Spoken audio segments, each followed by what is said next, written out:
Hi, everybody. Thank you for being here for another fun edition of Deborah Cobelt Live. And thank you, Enzo De Palma, for that music. I appreciate you making that for my show. Have a great guest in studio with me today. Thank you so much for being here. Tanya. Connie. I did it. I was going, wait. Tanya Connie. Really, I do know her. I really do, but I'm not great at pronouncing some names. So, Tanya, thank you for being here. You are the self-proclaimed soulful publicist. And Yes. I got to know who you were and about you through one of your clients, Lorea Gaston. I love her. She does Lunch on Me. She is a kick-ass lady. And if you don't know what that is, look it up. I've had her on once or twice. She's been on Good Morning America and then some. She's an amazing person, essentially. She feeds homeless people with no question. She goes down to Skid Row in particular in Los Angeles. Yeah. She has partnered with businesses to not just feed people, but to perhaps get them off the streets, maybe get them a job. I mean, and she does it from her heart and her soul because she wants to give. And what attracted me to you is that's the kind of client that you attract with publicity, right? Because we talked about that. Yeah. Publicity where you just stand there on the red carpet and wave. I get that you have to do that sometimes, but Yeah. that's like almost old school publicity. Yeah. How do you approach your clients? You really approach the client from the client perspective, right? Yeah. Tell me. Yeah, there's various forms of PR, Yeah. and I really chose the path of soulful publicist because I'm really drawn to people who are using their message or their mission to create impact and change in the world. Specifically, people in like the spiritual world or the social impact world, or Interviewing world. yeah, in like Yeah. thought leadership, that's Yeah. really drawn me on a personal level. So what I found is that there aren't a lot of people giving these types of leaders or thought leaders a platform to use their voice. Well, because as I said, generally when you get a hold of a publicist, it's okay, we'll put you in this magazine and we'll make sure that you go to this event and that event. And I know for me that would never work. I'd be like, no, because it wouldn't speak to who I am, you know. And I love that you take on a client and you speak to who they are and place them in places where they should be, right? You know what I mean? Yeah, just finding like what makes them so unique and rare, and finding that message or story that's really going to land for people. So who they are as a person is just as important as what they're saying out into the world. I think that's everything because who they are has Yeah. to do with what they're doing. Totally. Look at her and let's talk about a couple of your other clients. Yeah. Shaman. Yeah, Shaman Durek. Okay, he's Fascinating. fascinating. I want him on the Fascinating, show too. extraordinary man. He's like the human form, the spiritual form. He's really here to disrupt people and shake people him. up because he's But from a gentle way. yeah, there's like the gentleness, there's the is. confronting. I call him the loving interruption because he really is. He's I like that. interrupting. Yeah, he's interrupting your patterns. Oh, I interrupt people's patterns every day. But honestly, that's kind of the interviewer I am too. You know, a lot of times you're supposed to follow a mold. Yep. And what I do is I have all my research. I know these people. Yeah. And then by the time the cameras go, I just hit it and see where it flows. And a Yeah. lot of interviewers don't do that. They Yeah. stay by their little bullet point questions. You really do. You've really like shown me that you know more about what I do and who I am in ways that I haven't had people do. Yeah, I'll tell you about stuff with you that you don't even know. So there you go. But I love him. I mean, very attractive. His book is fantastic. Spirit hacking. Yeah. Oh my God, that's going to be like the sacred text for shamanic codes because it's not this thing that's so far outreach. It's something within ourselves. So he's really giving people access to unlock that within ourselves so we can create happiness and peace and empowerment and be essentially our own guru. I think our Western culture, we moved so far away from that. Oh, yeah. And a lot of it is because of the way you're supposed to be or have to be. But whatever it is that you do in life or want to do, you can approach it from an organic point and place and still have the same success rate, don't you think? Yeah. as opposed to being someone you're supposed to be. That's a big turnoff to me, Yeah. Yeah, which is we're why, definitely shifting the conversation. you're shifting the conversation. Yes, and this is so exciting because I saw like a small portion of it, but Yeah. now that I've really experienced some of my clients going into places that I never thought could be possible, but I've been holding this vision that the shamans and the meditators and the intuitives and the healers really do get to be the people that we see on TV, that we read in the news about, that are giving us information rather than the infiltration of like news that's doom and despair. It's interesting you said intuitives because I personally consider myself to be very intuitive. Oh, yeah. And a lot of reporters, for example, they're wonderful, but may not be. Again, they just sort of hit the notes. And how do you learn to follow your intuition, or is it just something you're born with? God, that's such a good question because Arana is the one who's mastered. It's another one of your clients. Yeah, Arana Leah, she created the moon deck. And one of her powerful gifts is teaching people on how to harness your intuition by strengthening, by playing with your yes and no and feeling into what feels good.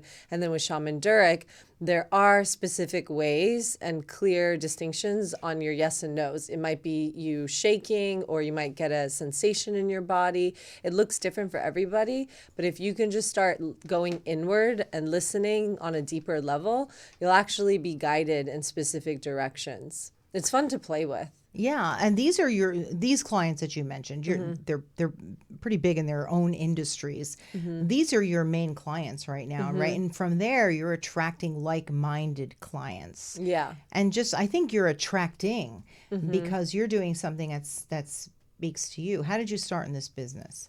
I started in health and wellness PR, and I had this wonderful mentor named Nicole Dunn.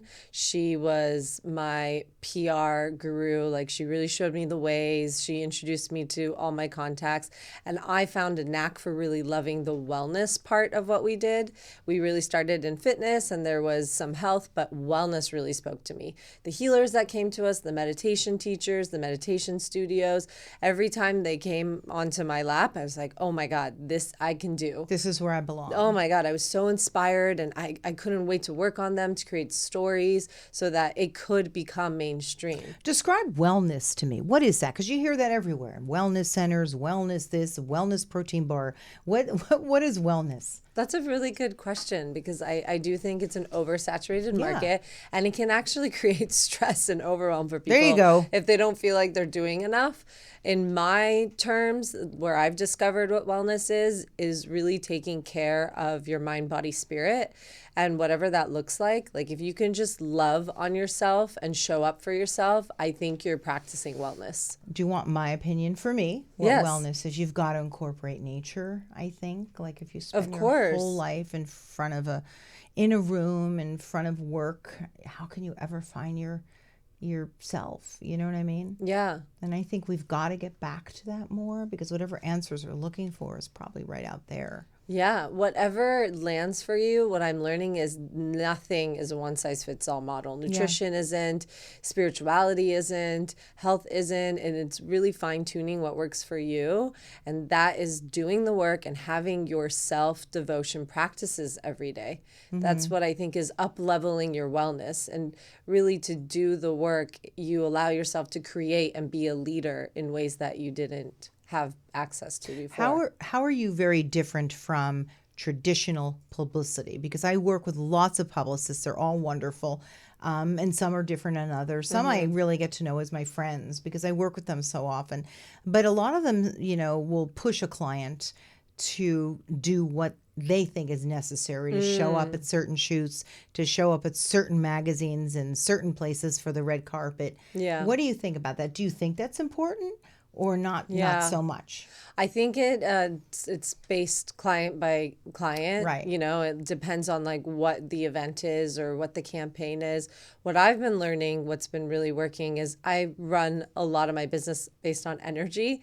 So everything is, believe in that, there's a frequency. So if there's a lack of alignment with my clients and what they're doing or how they're showing up, it's totally going to disrupt the flow, and it's going to impact the results that I'm creating. happening. So I'm having like complete evaluation and assessment of what's occurring and what's happening on an energetic level, and seeing if there's harmony and balance on my roster. And beyond that, the process of like pitching, that could be such a like a hustle mindset. And I'm really doing my best to remove the hustle mindset and kind of replace it with alignment, and allow myself to be in trust and in flow, and also know that when things aren't working out, then they're just not meant to be at this Right, moment. they're not meant to be. And Yeah, that's, they're not that's meant to a be. hard lesson for people to It absorb, is. for me, and probably even for you to figure, to learn to do that. Yeah. If it's not coming to you, we were taught, at least I was, like, hey, if it's not coming, keep trying. But there's only so much that you could do that, right? Then it just doesn't feel right. So Yeah. when do you let go and then try something else? I definitely love trying new ways and tweaking and reworking what I put out there. But if it's not landing, then I use my intuitive sense. I use the inner work that I've been doing and seeing what may not be working in this moment, and either shifting the concept or waiting until I feel that it's a right time to send it out. And basically, that's intuition. Yeah. Right? Maybe you Yeah. should be called the intuitives. The intuitive But it's all sort of the same, right? Yeah. Now, you gave me a quote just as we were talking, right? I jot down notes about Yeah. you. And she said to me, could you send me a snapshot of those notes so I remember what I said? And what happened? You actually made it a quote today. Yeah, I Can you did. read that for us? Yeah, Because to I me, did. this sums up who you are. Oh my God. I love this. I love this. It really lands for me. Oh my God! too. Forget it. You should put my name under there too. You know what I mean? From your Yes. quote. I'm joking. No, I What? If you have a mission-driven business, you're a disruptor, and you're moving towards progressive change, then I want to work with you. I love that. A mission-driven business, but that's what you said. They're your words. Yeah. A mission-driven business, then you're a disruptor. A Yeah. disruptor means, right, just changing the way you look at something. Yeah. And doing them according to how it feels right to you. I am Challenging the social norm. challenging the social norm. And I really believe, if you do that, if we all do that, we'll get to the goal that we're trying to achieve. Yeah. And if not, maybe we'll take a different road, and that'll even be, better. Don't you think? And on a larger scale too, Yeah. the system or the matrix, as we all know it, it's really designed to keep us in fear or scarcity. So what I'm really noticing and realizing is media is it's just infiltrating our minds with so much news to keep us like doomed or despaired or feeling fearful. I can't watch some of it, and I'm in the news business. Yeah, but what would it be like if you turned on the TV and there was a meditation teacher showing you new meditation hacks? That's what we need to start doing. Yeah. People doing interviews that matter, but deeply, not just Yeah. surface. I also think there's a lot of stuff out there that's so surface, like, today we're going to, try and go out. Dig deep. Yeah. I think you dig deep, and I know that your clients do. Yeah, I want to go really deep with that. Because that, I think, produces successful results because you're so genuine Yeah. to who you are. I got to be connected to their story, but more importantly, I have to see the purpose. If I don't know the purpose of what I'm doing, then it's really hard for me to have fuel to create what I'm creating. I've always done that. I've been hosting, moderating, interviewing at film festivals, for example. I do that quite a fun. bit. But I pick them. I hand pick them. And some of them are really big, and I turn them down. I'm like, I'm not interested in the work they have out there. Because I like smaller venue films that tell a story, for example. Yeah. And because for me, it really also is about the work. But once I started doing that, the bigger stuff kept coming. I still didn't do it, but I'm just saying you just follow your intuition, right? Yeah, and the reason why Larea and Arana and Shaman Durek are seeing a shift in their awareness and having more exposure, it's because they are aligned with their truth. And when you're aligned with your truth, then there's no question about who likes you, who doesn't like you, because you are going to continue to create that vision no matter what. Yeah, and that also means, being honest, a good person, but just whatever you think is the best way to do it, right? Yeah, your true authentic expression. And that's what I'm really here to do Yeah. is shine light on that and bring it to the mainstream media, to podcasts, and allow people to have access to that so they don't think it's this esoteric woo-woo thing. I'm so committed to shifting the woo-woo concept and making these things the norm. I'm normalizing this conversation. It is a normal conversation Yeah. because this, in my opinion, my humble opinion, this is just the way it should be, because I think if you're authentic, you'll get to where you want to go anyway. I just have a real thing about publicity. I just was somewhere and they said, "You can walk the red carpet?" I said, "No." They said, "Why?" I said, "Because I don't have an interest in standing in front of a sign and saying, 'Look where I am.' I'd rather, get my camera and reflect outward Yeah. to what I'm looking at. Yeah. I like to point my lens in that direction. Of course, I say that I'm on TV every day, but you get the point. Yeah, I think like I the want to whole- tell their story, not mine. Yeah, the whole red carpet scene, I think the glamour is great and it definitely boosts your credibility, or it has pretty. people notice you, but it's not really making an impact. Like, it's not influencing the greater collective. Right. And it's all about, at this point in my life, I'm committed to expanding consciousness. However that looks like, whether you bring the news, some conscious practice, or you bring people like Larea or Shaman Durek to corporations and start teaching them new ways That's of thinking, brilliant. new ways of operating, shifting how they wake up in the morning, how they're relating to themselves. It's all about just shifting the paradigm, how we are used to doing it, and bringing the new age philosophy. I also think this is a method that anyone can use. You can be an office worker, you can be a boss at a corporation, and if you're just, soulful and intuitive in the way you approach work, I also think it just makes it easier for everybody around you. I think it's great that I don't know a lot of publicists doing what you're doing. So if Yeah. people want to work with you, what kind of clients do you want to take on? We know the clients that you mentioned. Yeah. Anyone who's driven by heart work, for sure. Like, they see a vision and they've been building the framework and foundation over the past few years, and they're really passionate about allowing their message to have some massive impact on the collective consciousness. And people who are fully committed, those are the types of people I want to work with. Right. And it doesn't mean that they wouldn't end up in mainstream media. I mean, look Right. at some of your clients have been on The Doctors. They've been on, what was it Good Morning America? Or Yeah, the Good Today Morning Show? I mean, come on, America. that's about as mainstream as you and visible. Yeah, a lot of as you- millennial podcasts too. Which like, is really cool. really I think awesome. all podcasts are amazing. Yeah. I just think it's great. And you're right, millennial podcasts are amazing. Yeah, because they're hungry. They're really hungry for this information. They're hungry to go deeper within themselves, to relinquish any trauma or any past wounds from their childhood. And these are the types of people that are giving access to that. It's really cool to watch that take rise. Is there any one group in particular that you think is more sort of accepting of this kind of a message to just do things a little differently from here and here? Anyone who's had an awakening, and I hate to just allude to the people who are awoke, because, they say like awoke AF. That's also a very trendy thing, because I don't like to think that many people are asleep, but there are some people who have been yeah. awakened by a near-death experience, or they've just been thrown Trauma, to the death, ground, whatever. trauma, and they've really reignited themselves to this awareness that wasn't there before. And it really just comes down to emotional intelligence. Whether you do transformational trainings, or you work with a thought leader coach, or you do ayahuasca, like whatever there is to raise your consciousness and raise your EI, I think that's the type of group that's really going to resonate with this.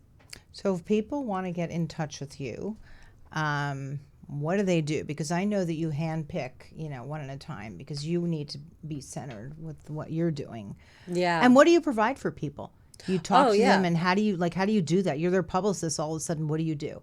Yeah, my approach is really to look at them as a whole and see what their gifts are, and then take those gifts and create stories that, the media hasn't seen and introduce them to the right audiences, the different markets, and even bring in brands who can share what they're doing on a larger absolutely. level. Like it was really cool to have Arana go in Goop and do like the first moon cycle reading, and she explained the different moon phases. Like that was very novel for And them. that was to the employees of Goop. So you Yeah. managed to merge that, your client, with what she was talking about. And Yeah. the people at Goop saw it as something that they could really benefit from. That is fabulous. That is a perfect example right Yeah. there. You listen to who she is, and then the product is something that really just it blended really Yeah. well. I've been attracting a lot of companies, same thing, and I noticed, but they're like-minded companies. There's a lot of companies out there that I wouldn't have an interest in working with, but the ones who think like I do and want to move forward like that. Yeah, that's your magnetic frequency, by the way. Like Really? you're attracting that. Everything is attraction. So anything that comes into your life, like you're the creator. So that's your magnetic frequency.